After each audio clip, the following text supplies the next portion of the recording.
Welcome to it, sports fans. Monday, the 20th of July. We've made it. We've kind of passed the middle of the year. It's a pandemic year, so it's kind of like making it through 3 years, really. This is, hey, now I know what people are like when they're saying, oh, I'm in a terrible relationship, right? It's just like, oh, I want to get out of it, but I just can't. I'm caught up in it. This is what it must feel like. A pandemic is exactly like having a terrible boyfriend or girlfriend, I would imagine. But hey, what do you do? Sports is back.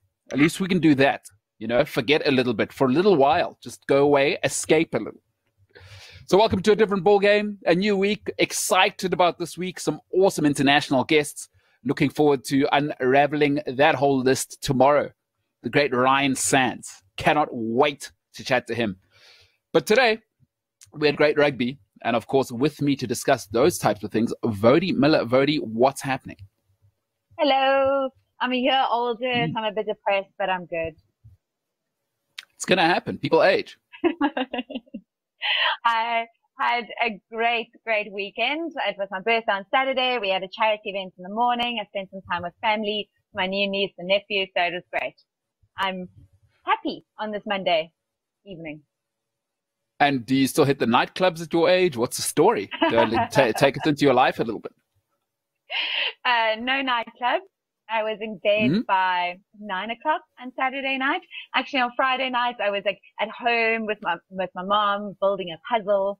On Saturday morning, I got up. At least I got coffee in bed from my mom, and then in bed at 9 o'clock on Saturday night, watching an animation. Your birthday? So no.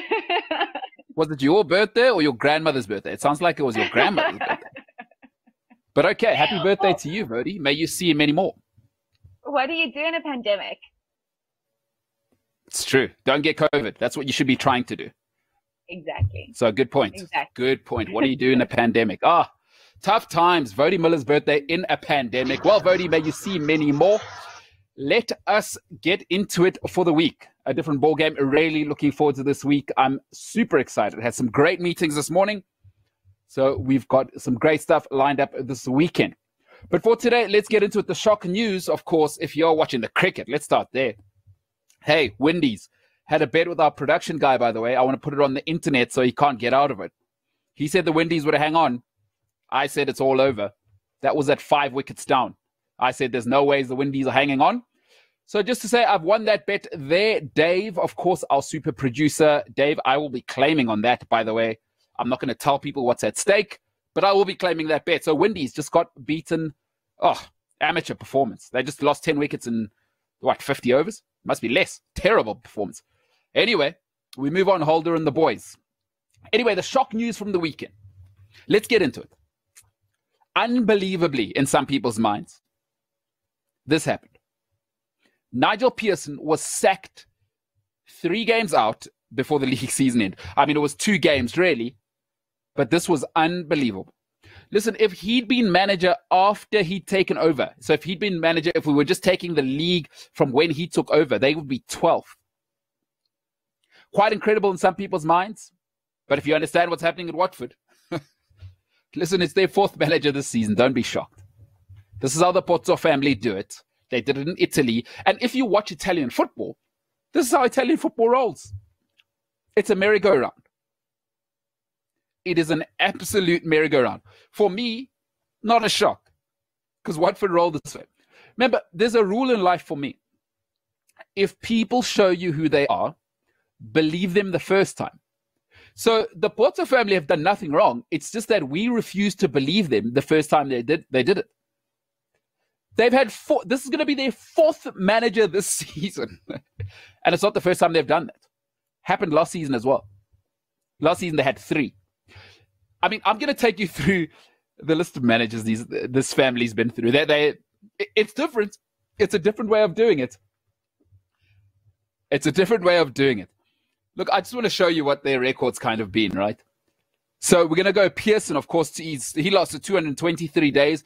A huge part of that is somebody eating a bat, apparently, in China and inserting what they call a pandemic into our world. There's no ways it would last that long if there hadn't been that break. 2-month break, really? 223 days, 22 matches. That's all Pearson's lasted. It's actually incredible when you do read it. But I want to start at the bottom of the list. So for our podcast audience, Jokanovic, who lasted 266 days, by the way, he got them promoted from the championship. He didn't get to manage a single day in the championship. He was so revolted by how they operate. He said, I am out of here. I'm not signing a new deal. I can only imagine some of the demands they made on him. So he got them promoted. Probably the toughest thing in the world is to get promoted from the championship to the Premier League. He didn't manage a day in the Premier League. I'm out of here. Kiki Sanchez-Flores lasted a calendar year, 44 matches. You're out of here. Walter Mazzari, 325 days, 41 matches. You're out of here. This is the one that's mental, right? This is unbelievable what happened here. Marco Silva came in, 239 days, labeled another one, labeled the next Jose Mourinho. He lost 239 days. He gets snapped up by Everton in the middle of the season. 26 games is all he lasted. It's phenomenal. Javi Gracia, he got given his marching orders at the beginning of the season, 66 games. So that kind of gave him 2 seasons. He took them to an FA Cup final the season before. Hey, no good. Tell you what, you're out of here. Javi Gracia nearly lasting 2 years. Phenomenal job. And then you're going to see another name that you heard me say just now, Kiki Sanchez-Flores. It's not a different one. It is the very same Kiki Sanchez-Flores. Lasted less than 3 months this time. 12 matches. You're out of here. You stink. Watford are lost. Get out of here. Nigel Pearson has lasted 22 matches. It's quite unbelievable what's happening here. It's a merry-go-round. Not for me, but for everyone going around. Everyone's shocked. The British press are shocked. They can't believe it. What are these guys doing? My real question is, does it work? That's more interesting to me. Does this hire and fire approach work? Because there's 3 different types of clubs. What you've got to accept is happy to stay in the Premier League, right? Happy to fight for top 6. And then you're trying to win the Premier League title. Those are the only 3 clubs that exist. Watford they are very aware of who they are. Watford are aware of who they are. We're going to stay in the Premier League. That's our business model. Remember, staying in the Premier League is £150 million guaranteed every year. Whether you wake up, it's raining, it's sunny, you're married, you're divorced, whatever, you're going to collect £150 million a year. Does it work? Let's have a look whether it works. I want to have a look at Watford's history. And listen, these managers that get fired, you can't just play the victim. Something my mom says to me all the time. No matter what the situation in life is, don't play the victim. So it horrifies people close to me, and it horrifies me, quite frankly. I can't handle victims. Don't play the victim. You're not the victim. The managers, there's a reason you also get fired. So you must wear that a little bit as well. So 2015-16, they spent £83 million. Next season, they spent £70 million. Next season, they spent £71 million. Last season, £30 million. This season, £48 million. Listen, managers, it's not like you're not getting players. So the pressure is going to be high, but you better deliver. And they are spending money.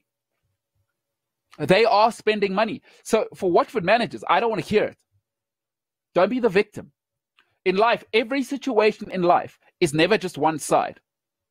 And generally, the best model to understand it is relationships, friendships, marriage, whatever it may be. Don't play the victim. Too many people they're horrible. Oh no, the fact that you were leaving socks on the floor, that's fine. The fact that you were getting drunk with your boyfriend or girlfriends and boyfriends on the weekends, on Fridays, no, that wasn't me. He needs to be more understanding. She needs to be more understanding. Hey, bub, you got to wear it. Every situation in life, there's 2 parts. I can't say it enough. Don't play the victim. So the managers of Watford must also take their role. You got to deliver. Love them or hate them, they give you the cash to go and succeed at Watford. All you got to do is beat 3 teams. If I give you £80 million a year, we'll average it out at about £60-70 million a year that they spend. Hey, come on, survival at least. 2 parts in everything. So it may seem like a merry-go-round, but the business model is not to be top half. It's not to be top 6. It's not to win the Premier League. It's to stay in the league. Every season, all you need to do is be the 16th best team in England. And they didn't feel Pearson was the guy. Javi Gracia, baby, wasn't the guy. Kiki Sanchez-Flores wasn't the guy. Twice. Incredible. I've got one more thing and one more team that I have worried for a while. I've always said it. Winning is a brutal thing. Being sentimental doesn't make you win. Be sentimental with your wife, girlfriend, sister, brother, cousin, nephew, niece. In the Premier League, there's no room for sentiment. And there's one guy who, in a British term, who's been taking the mickey for a long, long time. I want to show you Bournemouth and their spending and their manager, because I think they're going to get relegated this season, and they really split the dummy this weekend. Eddie Howe has been on a gravy train for a while now. Now, keep in mind, Eddie Howe took them from League One, obviously, Championship, and then brought them to the Premier League. I don't think he's the guy. For our podcast audience, I just want to read the numbers here. Is in his first season in the league, 15-16, they finished 16th, spending 56 million quid. Next season, they invested. So now we're at 110 million pounds because they invested 40 million pounds. That was the season, right? They came 9th. Awesome. But the squad didn't erode. Another 34 million was spent the season afterwards. Things didn't get better. They got worse. Instead of 46 points, 44 points. They came 12th. Last season should have been the alarm bells, and I think he should have gone at the end of last season because you saw it's over now. Right? Just as there are certain clubs where the business model is to just stay in the league, be mid-table, get top 6, or win the Premier League, there's also different types of managers. Eddie Howe isn't the type of manager to just keep you in the league. He's quite ambitious. Bournemouth lacked self-awareness because they spent 89 million pounds last year in a season where he was getting worse progressively over 2 years after spending, 140 million pounds? So he was getting progressively worse. And last year, you spent 89 million pounds and he had the worst season. What you should have said to yourself is, okay, we've got to stop the slide here. We've got to bring somebody in who's going to stabilize this club. Maybe a Tony Pulis type who gives you another 5-6 years stability. They're stuck with Eddie. Uh-oh. Well, you've seen it this season. Chickens have come home to roost. They've only got 31 points this season. 8 wins. Single-digit wins. It's never happened to them. But it was coming. And this sentiment, I don't get it at the top level. You have to be brutal. They've spent 56.4 million pounds. And Eddie Howe, I've said it, and this is in hindsight, I said it last season, get rid of him then. He's been on a gravy train. I think the Watford way is the correct way to do it. You don't like what you see 2-3 months, get him out of here. Because your ambition isn't to be stable for 7 years under a manager, because that's not what Watford are. And listen, I'm biased to Watford. For those who don't know, I spent a year and a half in their academy. So I understand that building well. I understand what they are. I really, really understand that football club inside out. There's nothing about Watford I don't understand. I got to see absolutely everything from the development of Watford. Then they were in the Premier League, by the way. So they were just starting to spend money. They just, obviously, Ashley Young, people like that had just come into the fold and he was flying. So I understand the club well. And I think the Pozzos understand what the club is. I like the hire and fire thing. Don't keep them around. You're not trying to be Man United under Fergie. Bournemouth, silly. Stop being sentimental. Got to be brutal. No problem for me with Watford. And I do know somebody very, very vital in that team. He has promised to maybe come on the show once the season is over. He's a very prominent member of that team. I've been WhatsApping with him, so it's been very, very interesting to hear why the dressing room was split. So we're looking forward to that. Hopefully he does come on. We'll see if he doesn't change his mind.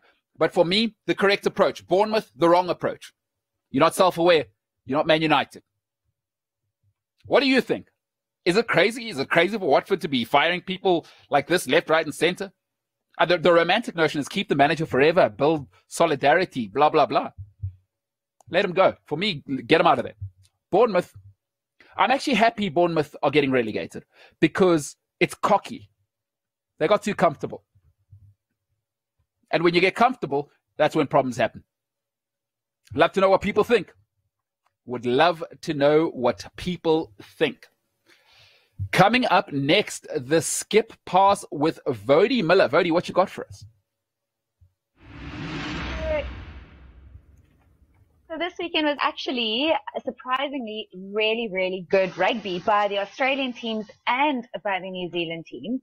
And honestly, I actually didn't expect it to pan out the way it did. I didn't expect it to be this close.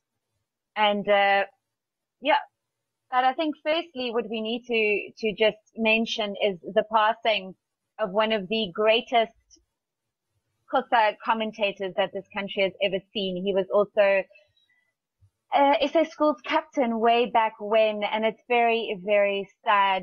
Kwanda Ntunja, am I pronouncing it correctly? Apparently he passed away from COVID. His dad passed away last week also.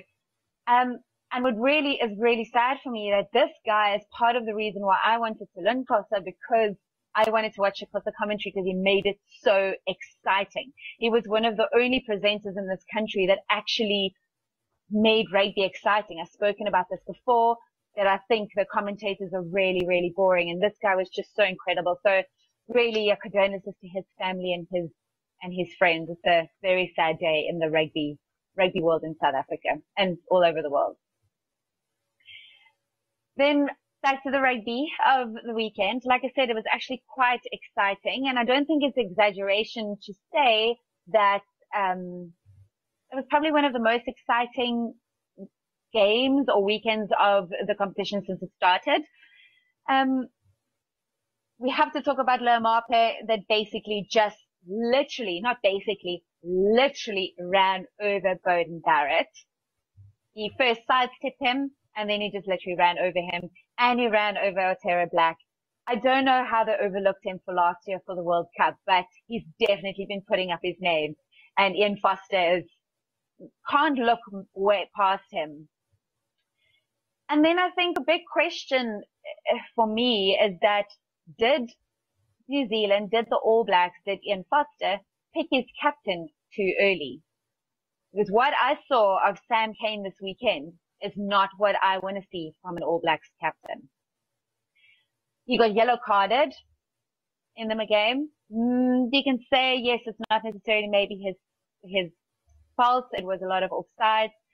But there are so many other loose forwards in New Zealand that are putting their hands up. I mean, you can say Dalton Papili, Shannon Frizzell, Lachlan Boschia. These are just a few of them. Is there space for Sam Cane? Is he good enough to play? Or is he now just going to have to play because he's captain? So I wonder what Ian Foster must be thinking now. Maybe he shouldn't have named his captain so early and maybe waited a little bit longer till after this competition. I don't know what your opinion is on that, Mbulelo, but yeah. No, I think it's the right call. He's the right captain. You know, being the best player and being the captain, as we know in South Africa very well, two separate things, and he's the guy. He's been, you know, you can't, unfortunately, you can't just pick leaders. They have to be developed, and they've been grooming him forever. You look at his captaincy at the Chiefs, he's clearly been in the slipstream. So he's the guy for me. Well, it's not even negotiable. Well, you're saying that, but then look at the decision that the Chiefs made at the end of the game. He's not making very good decisions as a captain, and he gets yellow carded as a captain. Yes, Richie McCaw also did, but sure, you have to look at your own discipline and your own decision making if you are going to be that captain. You're going to have to show that you can make the right calls as a captain for the decision that you're getting picked over these really, really impressive loose forwards that are putting their hands up. And he's not really been making that call. He's not been a great captain for me, even in the Chiefs side. Ah, fair enough. Hey, Sam Cane. Not getting another one, not getting a Christmas card from Woude. I hear you there. Yeah, you there. Fair enough. So either the All Blacks and New Zealand rugby need to really talk to him and say that, listen, you are the person that's going to be leading the All Blacks going forward. But if you can't, maybe what the thing is, you shouldn't be leading your own Super Rugby team if you are the All Blacks coach. Exactly what they've been doing with Michael Hooper. The moment that Michael Hooper wasn't the captain of the Waratahs anymore, he actually started playing a lot better rugby for the Waratahs. So maybe that's what they need to do with Kane. Don't make him the Chiefs captain. Yes, he's the All Blacks captain, but I don't know. He just hasn't been performing for me his captaincy hasn't justified the fact that he should be picked. So, but then also there were a lot of mauls this weekend in the rugby, which you haven't seen in any of the other games before. There were so many tries that were scored from the back of a rolling maul. And it was actually quite nice to see the forwards going forward, really playing that kind of rugby, and in the back line being able to do their crazy, ness that the All Blacks and the New Zealand teams are known for. So I quite started seeing that they did this. What I did pick up though, is that the defending team didn't really defend the mauls. So I don't know if it's because they forgot how to defend them all, because they haven't done it for so long, or if they're scared of getting penalties against them in that. But would you rather give away a penalty than a try? So I don't know. That was quite an interesting thing that I picked up from the weekend's games. And then there was also an issue with the TMO call. In the Chiefs game, there was Damian McKenzie scored a try and the try was disallowed because the TMO and the referee, Mike Frazier, called it back. So Sam Cane, the ball came off Sam Cane's knee and went into Trask's foot in front of him. So it was the right call, but the regulations say that you're not allowed to bring a call like that back if it's already more than 2 phases on from that call. So if you are going to be following the regulations, why did they change it in that game? Why didn't anyone say, sorry, you're not allowed to go back if it's already 2 phases on? Because actually what they saw is that they saw it on the replays. They didn't actually make that call themselves. So that was quite an interesting one, and that obviously changed the game massively for the Chiefs, because the Chiefs would have won that game if they were allowed that try. So again, the referees made a bit of a mess up this week, just like they have been for the last couple of weeks with the regulations around the breakdown. So the referees will have to up their game, I feel. But if we just have a quick look at the results, only one match was decided by more than 2 points, and that was the Reds and the Western Force. So every single game was really played up until the last second. So many of these tries were scored in the last 5 minutes. It was really exciting to watch this. Obviously, the Reds of the Western Force, I thought the Western Force did a lot better than what we expected them to. I think they will kick themselves a little bit for losing that, because they were right up there for quite a long time. The Waratahs and the Brumbies, remember on Thursday, I actually said that it would be really interesting to see how the Waratahs are going to counter the Brumbies set pieces, especially their scrums, because the Brumbies have been very strong in their scrums and they scored a lot of tries off their lineouts and their set pieces. So the Waratahs have obviously figured out kind of how to counterattack that, because I feel that the Waratahs actually gave the Brumbies a really, really hard time at scrum time. The Brumbies front row had quite a difficult time with the front row of the Waratahs, and I think the Waratahs forwards gave them a lot of forward momentum. So they did really well with that. The Waratahs also made a really bad mistake just right towards the end. It's weird how decisions get made and makes them lose games. You would think that they have the experience to not make those calls anymore. And then we move to the New Zealand sides, the Hurricanes and the Blues, also just 2 points in that one. I think the Blues really missed those players, Satota and Caleb Clark. I think they had a hard time without them, and it showed in that match. And honestly, I thought that was going to be the match that I was going to talk about today because of so many things that happened. But the Chiefs and Highlanders game was super, super exciting. I think if there's one game that you should probably watch, it's the Chiefs and Highlanders one. Yes, definitely go watch the highlights of the Hurricanes Blues. Maybe not if you're a Beauden Barrett fan, because you will see Beauden Barrett getting completely outpaced by Luamape and completely run over by him. So maybe not if you're a Barrett fan. But the Chiefs Highlanders game, so the Chiefs were leading 24-7 going into halftime. 24-7. They scored their last point in the 42nd minute. Now, if you as a team cannot score any points in a half, you've got a problem. We know the Chiefs have a problem. but you seriously need to go look at what the hell is going on. And all they had to do at the end, they literally had to kick the ball downfield, take the line out, keep the ball there, just for kill 30 seconds and kick the ball out, and they would have won that match. But what do? They give away a penalty. And then a try. So, I mean, the Chiefs have got so many issues. And the fact that Warren Gatland hasn't been fired yet, or people have asked him to be fired, it amazes me. So that must mean something, that New Zealand rugby is trying to do something with him, maybe to be the next All Blacks coach. I don't know why they're keeping him there, because New Zealand rugby and fans are absolutely ruthless in New Zealand. So that's quite a surprise to me. In the end of that game, the Highlanders had 648 run meters.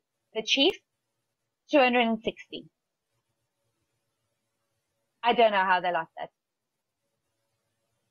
Yeah. I can't even say anything more about them. So I'm going to go to I don't know if you want to say anything about that, about the games of the weekend, but I'm actually disgusted by the Chiefs. I don't know why Damian McKenzie is not playing fly half. He's not a fullback. Play your best. Honestly, everyone knows I love Mwanga, but I honestly think McKenzie is the best fly half in New Zealand. Stop playing him at fullback. Let him control the game. It is ridiculous. So Chiefs are getting what they deserve, in my opinion. Well, I don't know. What was interesting is to also see Beauden Barrett playing at 10, because obviously Otero Black went off with a neck injury, concussion test. So Barrett had to move into first receiver, and he actually scored his try when he moved into that position. I think he felt a little bit more comfortable playing there than he did at fullback. So next week we probably will see Barrett playing in the number 10 jersey, because I don't think Otero Black will be back for next weekend's match. So it will be interesting to see how Barrett is dealing with that. Will they maybe bring Carter in off the bench? Let's see what the Blues will do with that one. But my team of the week, let's go to that. Starting with the props, I've gone with Tom Robinson from the Waratahs. Just like what I said before, is that I think they did really, really well against the Brumbies front row. They really took the forwards really took the game forward. They were absolutely incredible. So I thought, and he just came back from back injury actually. So I thought he did really great coming back and being able to up it like that. Then I went with Tupou. I think the problem with him is that he needed to rein in his aggression for this game, because his discipline is not what it should be. But I think he did exactly that. There's one thing in his whole thing that I would like for him to just work on his discipline a little bit more. He scored a great try. He had great stats. That's just one area that they should definitely focus on. My hooker, I went with Ben Slater from the Chiefs. Ben Slater scored 2 tries off the back of that rolling maul. And lineouts were super reliable. And actually, I think the Chiefs had 14 out of 15 lineouts, and they've been struggling with their lineouts before. And he had 11 of them was because of him. So I think great outing for Bradley Slater on the day. My locks, I went with Rob Simmons. Now, I don't think this is a name that you would hear very often from the Waratahs. But again, I think he was a beast at the lineout. He really took on the Brumbies in their set pieces. He had 2 lineout wins, a lineout steal. He won a turnover, 21 out of 22 tackles. So he really led from the front as the captain. And I think he did a great job. And then I went with Salakai Lotu. Oh, these names are so difficult sometimes, from the Reds. What I like about him, and it's interesting that New Zealand and Australia are doing this, and is that they picked a guy like this who's kind of like a lock loose forward. So you will see that his run meters are a lot more than other locks. I think his run meters were about 30 for the day. So he's quite a dynamic ball carrier. He's also massive at line-out time. So he can be that line-out option as a lock, but he's also very dynamic when he plays. So he can play a loose forward and a lock kind of situation. And that is something that we could probably look at in South Africa with Peter Steph du Toit, which I think will probably be a better option for South Africa to play him at lock. But I think that's a discussion for another day. My loose forwards, and this is definitely a position that New Zealand does not have a problem. There are so many brilliant players. Lachlan Boscher for the Chiefs. If it wasn't for him, I think the scoreboard would have looked very, very different. He did everything for his side. He ran a great line to score the opening try. He took the majority of the Chiefs lineouts. He took 7, and like I said, they had about 15. So he took 7 of them. He had 5 runs for 55 meters, 2 turnovers, 2 penalty wins, and very crucial penalty wins, and 10 out of 10 tackles. So he did everything from defense to attacking. He was absolutely brilliant. Shannon Frizzell, we're talking about Boscher's running meters. He topped the chart, 19 runs, 88 meters. This is the kind of running meters that you're expecting from a wing. He also did 8 out of 10 tackles, 5 line-out wins. I mean, what more do you want from your loose scores than that? And then I went with Duplessis Karifi. He did everything that you want from your 7. He was everywhere. He had plenty of tackling and strong on attack. Now just look at that back row. I mean, that is absolutely solid. You can put Adi Sevilla in as number 8 in the place of Karifi. And I think that's quite a strong back row. I would not want to play against them. Then scrum half, Aaron Smith. I've snubbed him a few times in my team of the week, but he is back to his old form. He had a try, he actually assisted his own try. So he was a second assist to his own try. And he had a try assist. He had 91 passes. And Brad Weber had about 50 odd. So his team did have a lot of the ball. I think they had about 68% of the possession. But he was just so good. Even if he didn't have those stats, just the fact that he had that energy to uplift the rest of the team, to pull off that win, coming back from being 24-7 down, or actually 27-7 down. Just the fact that he managed to do that, and from the captaincy, he deserves to be in this team. Just for that. My fly half is quite an interesting choice. And Jono Lance from the Western Force. A lot of people would definitely say someone else. You could probably also go for Mitch Hunt, although I think Mitch Hunt did a lot better when he was actually not playing in 10, when he moved to center. So Jono Lance, he 6 runs, 40 meters. As a fly half, he had 34 passes. Otero Black for the Blues at 2. 34 passes for a fly half. Means he was really involved in the game. Could also be that the Western Force just plays off their 10 a little bit more. But he had 17 out of 18 tackles. Where did he hear a fly off doing that? 17 out of 18 tackles. It's insane. It's absolutely crazy. And then he also had 5 kicks. They didn't just distribute the ball out of hand. He also controlled it with his kicking really well. So I think he's quite an interesting choice. That Australians or Wallabies have been struggling a little bit with their 10. So an interesting choice coming through the ranks for them to definitely look at. Midfield, you can't go with anyone else but Leamape and Umaga Jensen.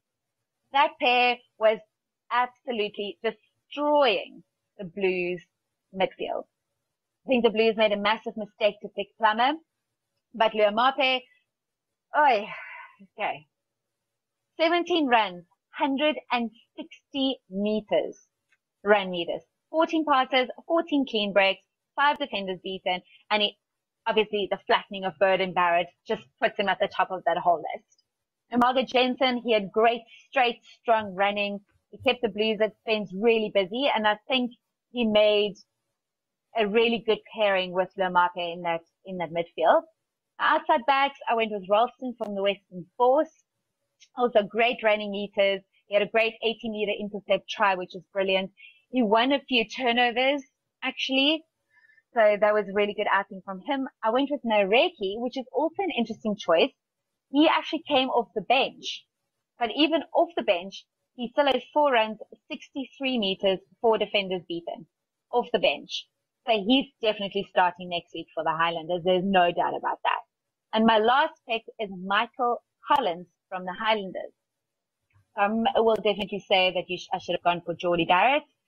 The reason why I didn't go for him, Geordie, yes, he had that great conversion right at the end in the depth of it to win the match, but he also missed 2 other kicks, and he actually missed a penalty right in front of the post. So he didn't make any tackles. His run meters went absolutely amazing. He was solid under the high ball. But if you're going to compare who won the Barrett brother outing of the day, it would definitely have been him.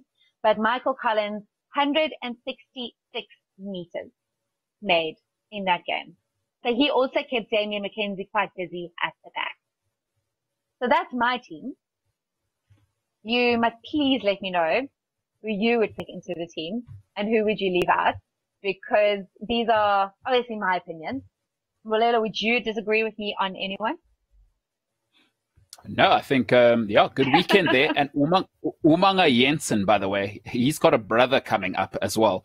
So, of course, he is the nephew of the great Tana Umanga. So with those genes, it only makes sense that you're going to be this thing. But apparently his brother is coming up next. So I was reading an article and I spoke to a former All Black great on the weekend who said, look out for his brother. So, yeah, that's exciting stuff. Great team, I have to say.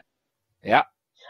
I do want to ask you a question though, and I haven't been able to figure this one out for myself. So obviously the fullbacks are plentiful in New Zealand. You have Havili, who I wouldn't pick because I don't think pre-COVID he was pretty good. But I think since he started playing in this one, he hasn't been living up to the expectations. Last week he missed those 2 crucial tackles on the Blues players that just he's not doing it for me anymore. And then you obviously have Will Jordan, you have D-Mac. The thing that I want to ask you with Jordie Barrett is, do you think that New Zealand rugby and the media are kind of pushing his name forward, where they've kind of gone from making excuses for poor performances of his before, and now they're praising him for solid performances, and they're turning a solid performance sounding like it's absolutely a brilliant performance. And they're trying to turn him into like the second coming of Ben Smith. Because yes, he's good, but like I said, he also missed crucial kicks. And he was solid, but are we trying to make him sound like he's so much better than what he is? I think of all the fullbacks, he's the only proper fullback, because Beauden Barrett's not a proper fullback, and you saw it with the Laumape chase. That's not a pace issue, by the way. We know Barrett's pace. He got his angles wrong. So I'd probably want to answer another question, is that, you know, the All Blacks, no matter how great you are, is they've just lost 2 generational fullbacks, and that's tough. And fullback is one of those positions, I would say, like hooker, right? It's a specialist position. You can't kind of, especially at the top level, is you can't just fill in, because what happened to Barrett happens more often. And imagine playing international level is, first and foremost, your fullback has to be able to defend. And fullback's not about pace. It's about angles. And Ben Smith, who may very well be, outside of Christian Cullen, the best fullback of all time, wasn't the quickest. But it felt like the guy never missed a tackle, right? It's because his angles and timing were unbelievable. So I think their problem is they've just lost 2 generational fullbacks in Ben Smith and Izzy Dag, and that is an incredibly difficult position to fill. I mean, it took them forever since Christian Cullen to find another one. So I think Jordie Barrett's their best genuine fullback. I don't think there's any doubt there. Everybody else who's playing 15 is a bit gadgety. Havili's really a wing. Right? He wants ball in hand. He wants to attack. He doesn't want to do the ugly stuff. Your fullback has to be able to do the ugly stuff first, and then it should be a bonus that they can attack. So for me, the fact that he's 20 and he's already the best positional 15, I think all the praise, yeah, for sure. But he shouldn't kick. By the way, he should not be the kicker. He's not a kicker. But like I just said, he didn't make 1 tackle in that game. Not 1. Yeah, I mean. So you want your 15 to defend. So where was he? Where he was then not in position if he didn't make any tackles.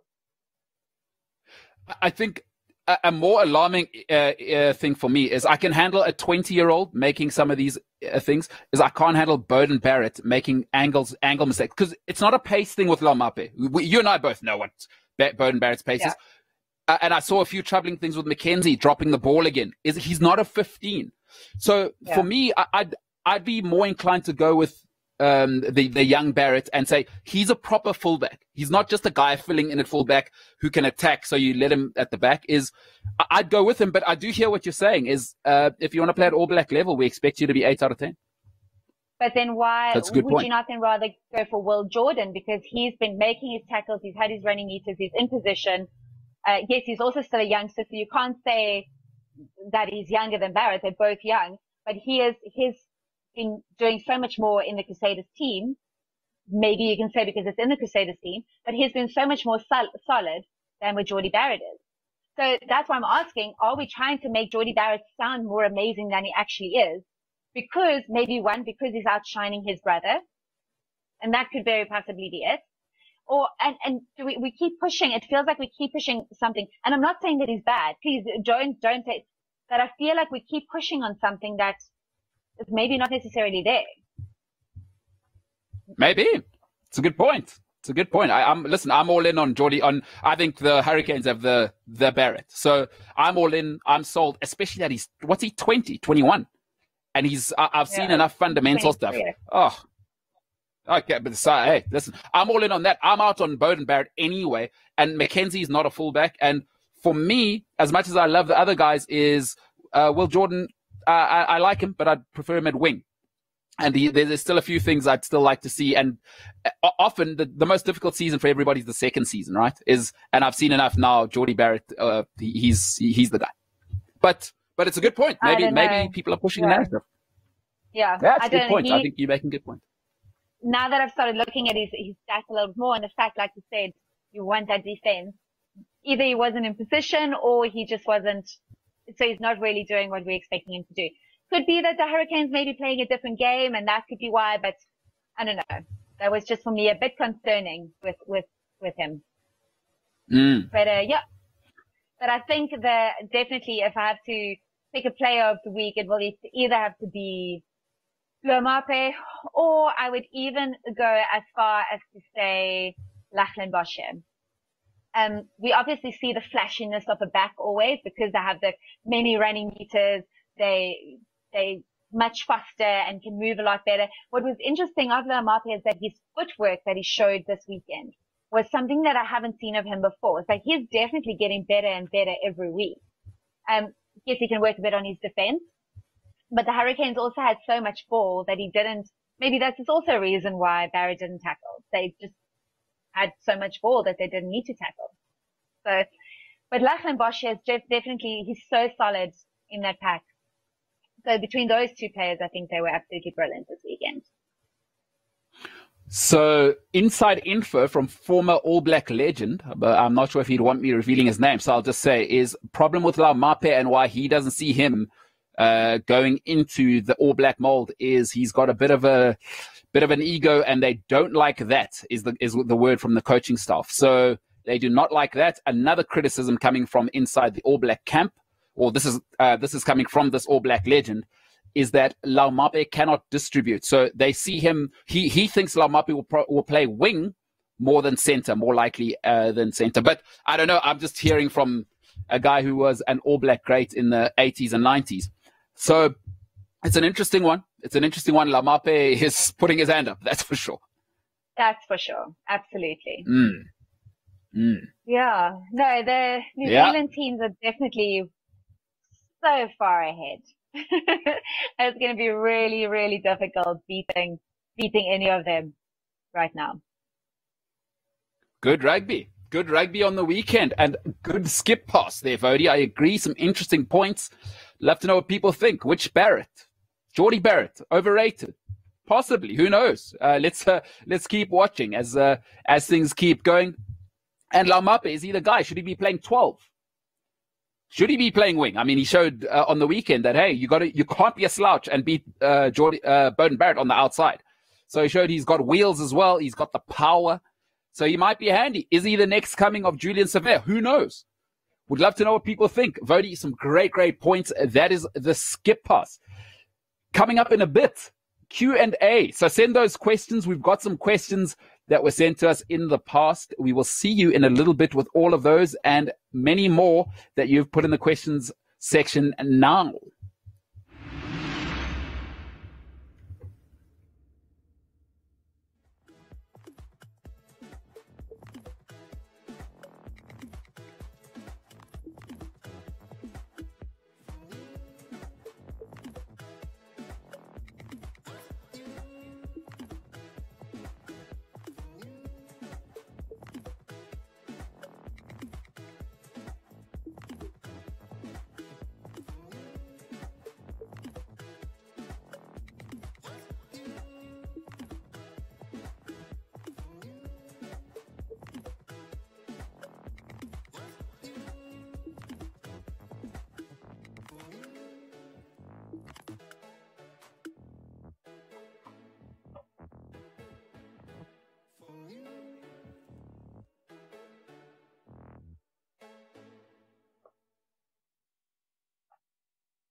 Dave, I like that photo. I look exhausted because I'm old and trying to climb a mountain somewhere. Hilarious. I think I look quite nice in that in my photo, so we can keep that up.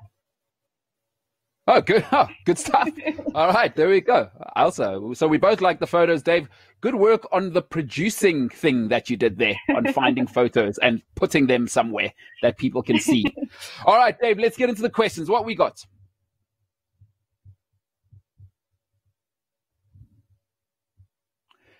Ndumiso Masango says the problem with UFC is Dana White makes all the decisions and sometimes makes emotional calls, and he chooses his favorites. Listen, you know, Ndumiso, I think it's a good point. Naturally, he's human, but I think UFC have the model actually. So for me in life, and this isn't the most efficient thing if you want to be in relationships and have big friendship groups, but I seek efficiency, and it's inefficient to involve other people in decision-making process. So, you know, the old saying is that a camel is a horse by committee. What I love about Dana White and having centralized power is that you get to make all the decisions and pass them through immediately. It's why cricket and rugby, they take so long, because you have to go and consult New Zealand. How do England feel? How do South Africa feel? So the UFC has been so dynamic, right? It's almost like a startup, you know, we're going to do it and they can pivot and, okay, well, the world laws say rugby can't play because whatever your laws are, what does Dana White do? Fight Island. We're going to Dubai. If America aren't going to let us fight, let's go there. So for me, I believe it's actually the correct model.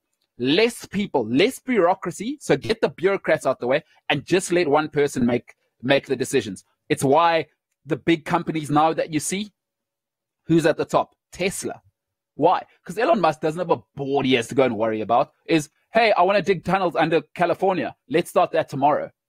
So I believe they've got the model. And I was listening to a great interview on the weekend with Eddie Hearn. If you don't know who that is, he is Matchroom Boxing.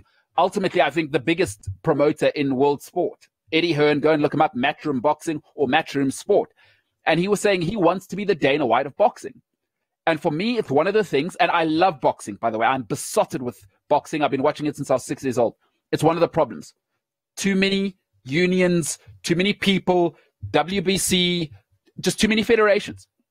Have one person running boxing, and then we see more great fights. So Dana White, for me, Ndumiso, I think it's interesting what you're saying, but I think you're dead wrong. I think you're dead wrong. Efficiency, you have less people making decisions. Consulting, it's painful. It's painful. I wish I was Dana White.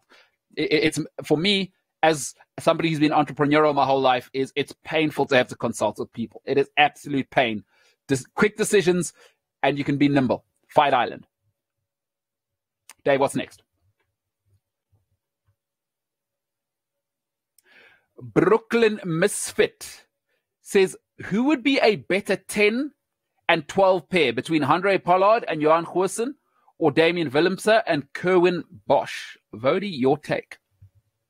I think what he actually means is a 10 and 22. So who would come off the bench for fly half? I'm assuming with Johan Goosen, because I can't think of any other reason why Johan Goosen would be there. But so I think these are actually two very different sets of fly halves, to be honest with you. If I have to go for holistic reasons, I would go for Damian Willemse and Kerwin Bosch, with Kerwin Bosch starting. I really like Kerwin Bosch. I've said this before. I've been talking about Kerwin. He's been really great for the Sharks. He has been a general in that Sharks team. He's quite cool and calm, and he can get the guys around him into space. And I think his decision making is really on point. And I think he's got this ability to adapt between when to kick for territory, when to run it flat, when to stand deep.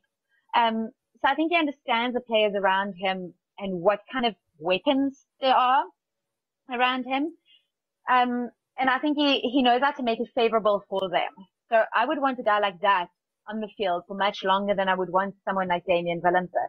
For me, Damian Willemse is not a 10.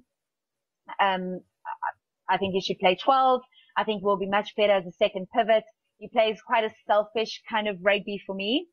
He plays first for himself, and then he would distribute to someone else. So what I've seen of him in pre-COVID, 5 out of 6 matches he played on 10, and he didn't really get any better at 10. The 6th match against the Sharks, the coach actually moved him to fullback, which was the most important game for that. It was the top of the log match against the Sharks and the Stormers, and you move your 10, who you want to play there, to fullback. And that kind of maybe said something to me back then already.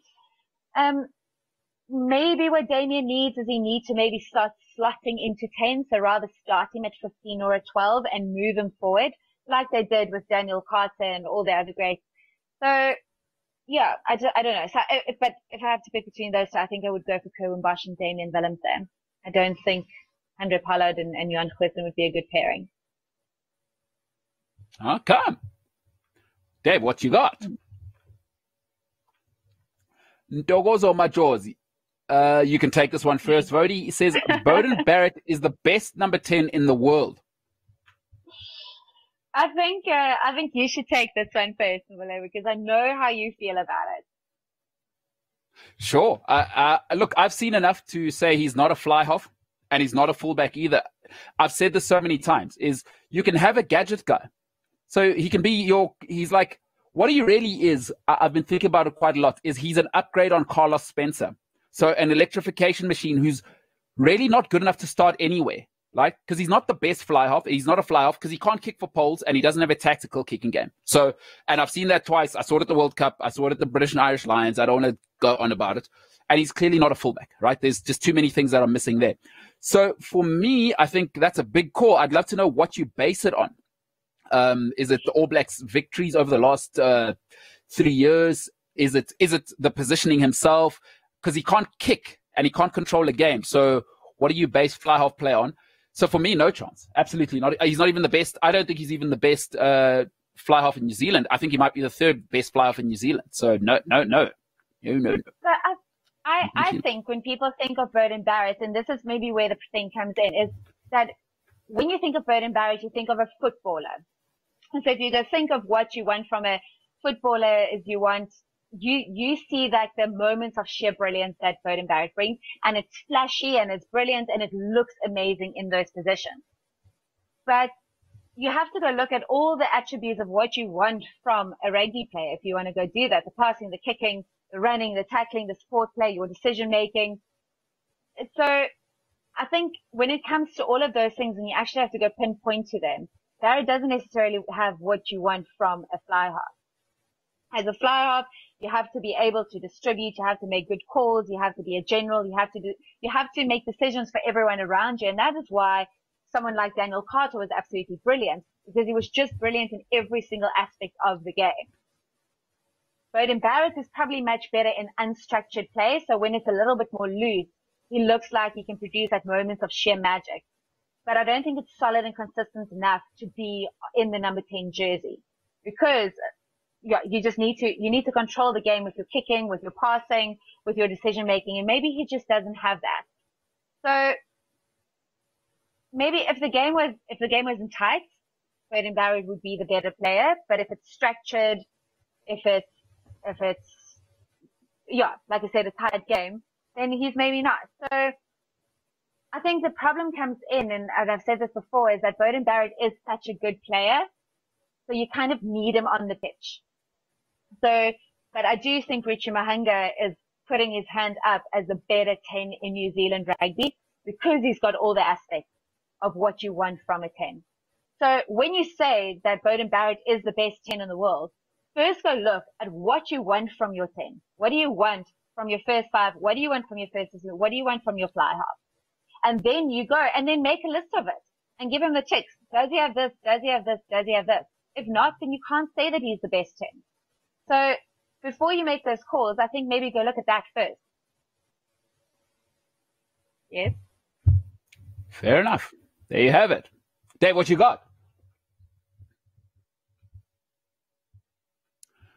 Mark Leroux says, should South Africa move to the Northern Hemisphere instead of pursuing Super Rugby with New Zealand and Australia? Now, that's really important. I think in the context currently, Vody, where essentially we kind of knew what was happening. We'd heard about the players talking in the background, Michael Hooper and certain other parties. But now New Zealand it's come out outright that they want South Africa out. So do you think South Africa should move north instead of pursuing and constantly begging New Zealand and Australia to be a part of the Rugby Championship and Super Rugby? Well, I don't really think that South Africa really has much of a choice anymore. Moving to the north is a money move, and they need the money in South Africa. So I don't think they really have a choice in making this decision anymore. For them, best thing to do and the biggest, move to the north. It's all about money, unfortunately, at the moment. A lot of countries, a lot of teams have lost a lot of money due to COVID. So, and also, New Zealand is in this position at the moment, and a lot of people would say they have this superiority complex, and they're not going for unity and cooperation and blah, blah, blah, and all of these things. If you're number one team in the world for so long, you kind of do get a little bit of liberty to be able to make those choices.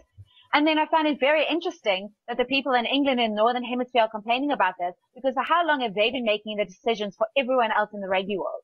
Now, all of a sudden, New Zealand is the country that's actually the first country to play rugby again, so they can make better choices. And now they want to point fingers at New Zealand, saying, how can you start making the rules now? Is it just because you in the Northern Hemisphere really can't? Now you're kind of stuck because you can't do anything due to COVID. New Zealand has to move forward. They have to keep playing rugby to stay at the level that they're at. If they're the only country in Australia and the Pacific Islands are the only countries in the world that can play rugby at the moment, why not? Why won't you want your own competition for now? We don't know when rugby is going to resume in South Africa or in the rest of the world. So I don't blame New Zealand for wanting to do this whatsoever. They are very, very good. We've seen the quality and the standard of rugby that they've been producing in their own country. So that, from the one side, completely understand it. From a South African point of view, you kind of need to move to the north. Yeah. There you have it. There you have it. Whoever asked that question, I'm not sure I got it. Alfred Piri says, yes, you got to go in. You can't sleep on the FA Cup. Hey, Alfie, I totally agree on that. I totally agree. I think it's important, right, to realize. And if you've never played sport, maybe, even if you high school, it doesn't need to be professional, is if you've never been in a successful environment, perhaps you don't know how difficult it is to get to finals, right? The FA Cup is the most prestigious cup tournament in the world still. And you shouldn't take it for granted. What Man United did for 27 years, what Chelsea have done for 20 years, shouldn't be taken for granted, constantly pitching up at finals, right? So I totally, totally agree. So I've always said, Premier League, Champions League, FA Cup, 3 most important tournaments in world football. Nothing comes close. So I totally agree. And this question comes from, should people have rested people? As we saw, Man United went and rested people against Chelsea. Chelsea rotated themselves. Man City, well, they went for it, but Arsenal were just too good. Arsenal were too good and too rigid. So for me, you should always, always go for the FA Cup. Forget the League Cup, like whatever, it is a thing to Europe, but FA Cup, go for it. It is the biggest cup tournament in the world. You must go for it. It's the 3rd most important trophy on planet Earth in football. And nothing's close. The World Cup means nothing, by the way. I just want to be very clear. I didn't misspeak. The World Cup means nothing.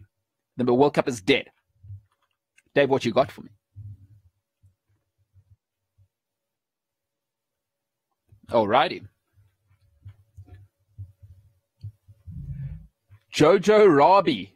I like that. MKT, we will talk La Liga, Bundesliga, and Champions League football. Football isn't football without talking about Messi. Well said. Well said. I thought I presume that means when will we talk La Liga, Bundesliga, and Champions League? So the Champions League is mostly off for now. And I think it's a bit of a joke tournament this year, the little COVID Cup thing that they got going. So it'll be interesting when it's on. La Liga's over, dude. Talk about Messi. I mean, what more needs to be said? He's the greatest of all time. And I'm a Real Madrid fan and a diehard Real Madrid fan. By the way, let me tell you a story about how much I support Real Madrid. Went to the derby at the No Camp, like kind of a touristy thing. We had a couple of, we allegedly I was drunk right before the game, so getting a little bit rowdy. And I had my, my favorite player is a Croatian guy called Davor Šuker. I've got a classic Real Madrid kit. You remember back when they won the Champions League in the white and purple kit, and I'm dancing around Catalonia in a very much a Barcelona part of the, like Catalonia's Catalunya, right? But it was getting messy. So allegedly, I may or may not have started a fight, by the way, for getting a little bit loud against Barcelona. So with all my friends that I was there with, it was hectic. So I support Real Madrid, to make it clear. That's the point of that story. But Leo Messi's the greatest of all time. There's nothing to talk about there, and no one's even close. There's no one even close. He now has the record, of course, for this most assists, 21 assists in a season. My God, scary. Real Madrid, Zinedine Zidane, congratulations, a la Madrid. What is the next one, Dave?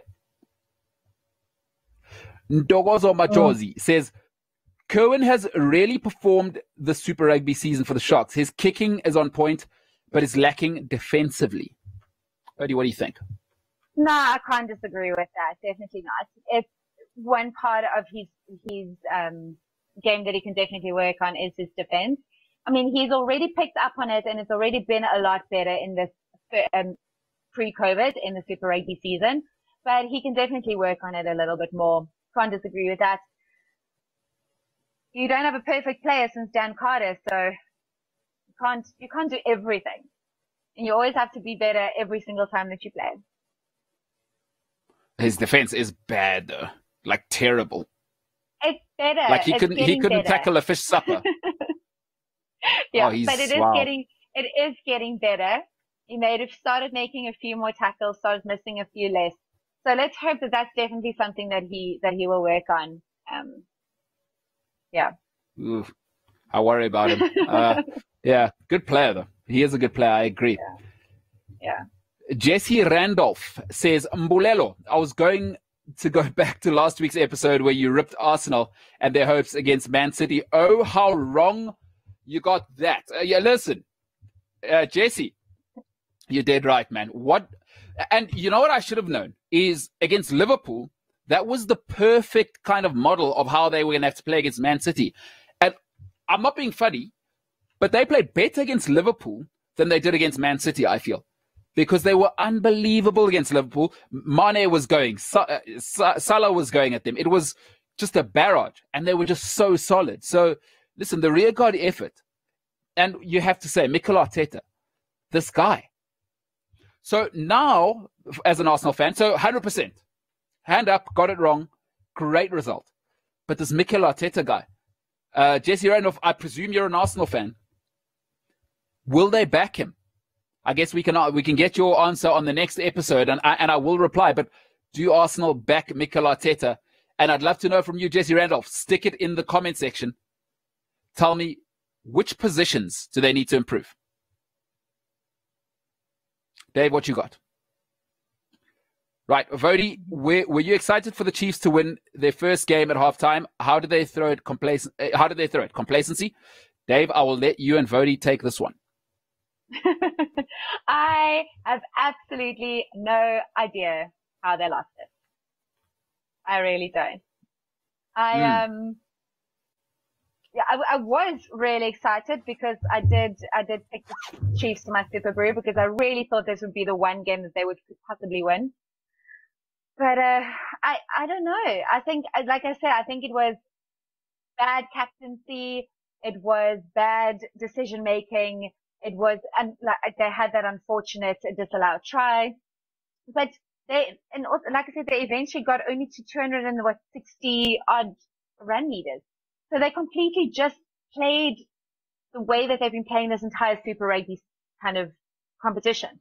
They were just flat. They weren't gelling. And I was excited. I was so excited in the first half. Like finally I made the right call and my trust in the Chiefs are not broken. And it was worth it having all of this faith in them. But, no, so they definitely didn't do it how, I don't know. I wish I could answer your question because I don't know how they lost it. I was just actually so disappointed in them. Yeah, they were, I don't know. Oh, man. It's an emotionally abusive relationship you're in with the Chiefs. I am. So before I said to you, I'm done with them and I just haven't been able to let go. But just as much as I think the Crusaders are going to win every single game in this competition, I think the Chiefs are going to lose every single game in this competition. I can't see them winning any of the next games that they have. Do you know what you sound like? You sound like a person who's in a relationship with someone who drinks too much, and then you keep getting shocked every time they come home drunk on a Sunday night, on a work day. Yeah. It's an outrageous relationship. Yeah. My favorite part is you're shocked every time. Like, oh, no, it's the 15th time that the Chiefs have let me down. This is like, well, what is it? Is gravity even real, you know? Oh, man. See, I'm a very, very loyal person. That's one thing that you can say about me. Loyal and very stupid, but okay. Yeah, you are. Yeah, if it's one thing you are, it is loyal. Alrighty, Jesse Randolph. Randallhoff. Sorry, I was saying your name wrong there, Jesse. Randallhoff. Apologies, and that sounds like a German surname. Just another story is I learned very young. My dad lived in Stuttgart when I was younger. Is if there's one bunch of people on planet Earth that hate it if you get their name wrong, right? Because they can't stand the English. It is the Germans. So Jesse Randallhoff, I am so sorry. The Hoff. Jesse the Randall Hoff says Arsenal versus Chelsea in the final. It's going to be awesome getting revenge for last season's Europa League final elbow cough. Hey, Jesse, what are you talking about? Don't you remember Baku? Oh, I guess you are saying Baku. No, man, don't be ridiculous. Don't be ridiculous. Stop trying to what the left. As a lefty myself, I feel triggered at the moment by that statement. Listen, I think it's great for Frank Lampard to win his first trophy as a London derby. I feel nothing for Arsenal fans. I hope we grind you to dust. I hope we make it 5-0, and Olivier Giroud gets his revenge for Arsenal selling him. So I can't wait to destroy Arsenal in the final. There we go, Jesse Randallhoff. Those are my thoughts. And Dogozo Majosi says Aaron Smith really showed up for the Highlanders this past weekend. What do you say, Vody? Oh, yeah, definitely. He was definitely one of the players in that team. And like I said, just his energy that he kept up the entire time, even though they were so far behind, he really uplifted that whole team. And that is what a captain needs to do. When you're that far behind, get that energy out, and it just went through to everyone. And he wasn't playing the way we used to. Even last year in the World Cup, I don't think he was probably the best scrum half. I think PJ Perenara was much better in the World Cup last year. But somehow Aaron Smith is coming back, and he came back and maybe trained really hard in lockdown time. I don't know what it was. But he's looking more and more like his old self. His passes are crisp. They're beautiful. He's passing off the deck, which I love from a scrum half, not like us scrum halves to have to take 3 steps before they can pass the ball. But he's just on point with every single pass. He puts players in such perfect positions. He's really stepping it up and putting his hand up as the first choice scrum half for the All Blacks. Yeah, he must just stay out of those bathrooms at the airport. No comment. All right, and our last one for today. Where's Mantooth? So good.